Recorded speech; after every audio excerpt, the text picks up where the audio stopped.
Good day everyone, I am Rosielyn Catabay and I will be your discussant for today. Our topic is all about the spelling and spelling reform. There are 4 subtopics in this report which include the background of spelling and spelling reform, the contemporary advocates of reform, arguments about spelling reform, and last, the spelling reform proposals. So today, I will be discussing about the major background of spelling and spelling reform. I will also include some of the major contemporary advocators or reformers, and the rest will be discussed by Ms. Christine Joy Serdan.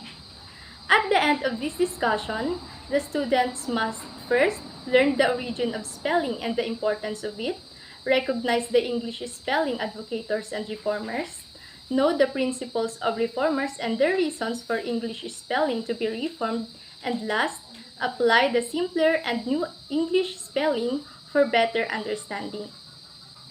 The way we spell words seems integral to our identity. Spelling is the proper way to write words, using the correct order of letters. But spelling is neither fixed nor permanent, and we have a long history of attempts to reform it. Some are more successful than others. Good spelling is also a social expectation and contributes to clear communication of a written message. So, in order for us to achieve a good spelling, we must learn the different knowledge about the English language, which includes: first is the phonological knowledge. It is the knowledge of the sound structure of language. As a part of learning to spell, we need to develop phonological awareness. Some of the phonological awareness include being able to identify words that rhyme. Say it, for example, goat and boat. Also, recognizing alliteration. Example, cherry cookies in the kitchen. The letter K and C could be used alliteratively. Second is the orthographical knowledge. It is the knowledge of the system of written symbols used to represent spoken language. An example of orthography is the spelling of definitely as D, E, F, I, N, I, T, E, L, and Y. The art or study of correct spelling according to established usage. Third is the morphemic knowledge.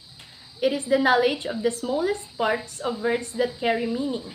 It involves understanding how morphemes can be used to form words. For example, the word nothing.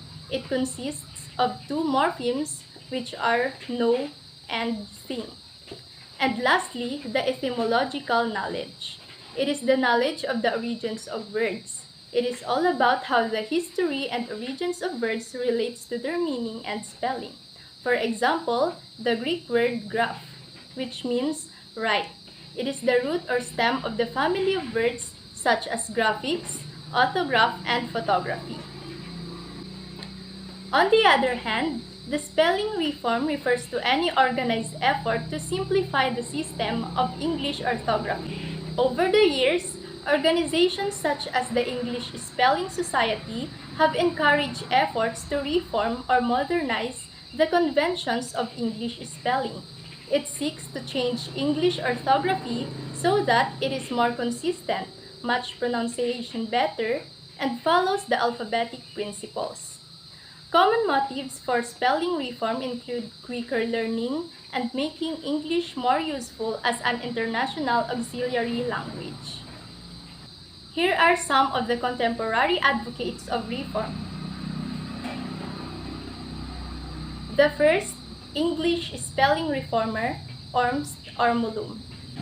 Ormin stated that since he dislikes that people are mispronouncing English, he spells words exactly as they pronounce, and describes system whereby vowel length and value are indicated unambiguously. He distinguished short vowels from long by doubling the following consonants, or, where this is not feasible, by marking the short vowels with a superimposed brief accent. Orm's attempt to represent the way the words were meant to be pronounced by creating a new orthography. At the same time, Orms attempted orthographic reform to make his work vital for understanding Middle English. Examples are rabbit, manner, dagger, banner, and drummer. He doubled consonant when B, G, M, and N appear after a short vowel in a word with two syllables. Second reformer is Noah Webster. Noah Webster Jr. was an American lexicographer known for his American Spelling Book and his American Dictionary of English. Both of his speller and dictionary reflected his principles that spelling, grammar, and usage should be based upon the living, spoken language rather than on artificial rules. Noah Webster was struck by the inconsistencies of English spelling and the obstacles it presented to learners. He believed that Americans should adopt simpler spellings. That's why he then recommended and introduced his dictionaries. In 1806, Noah Webster published his first dictionary, entitled A Compendious Dictionary of the English Language. And in 1807, Webster began compiling an expanded dictionary. It was published in 1828 as an American Dictionary of the English Language.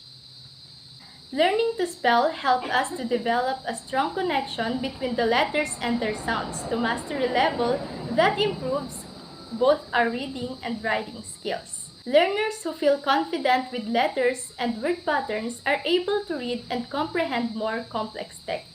They also have the necessary language tools to better convey their own ideas through both written and verbal communication. So, as a future educator, teaching spelling is just as important as it used to be, perhaps even more. So, when students can both decode or read words and encode or spell words, they have much better grasp of language overall. Learning to spell helps our students become better readers and better writers.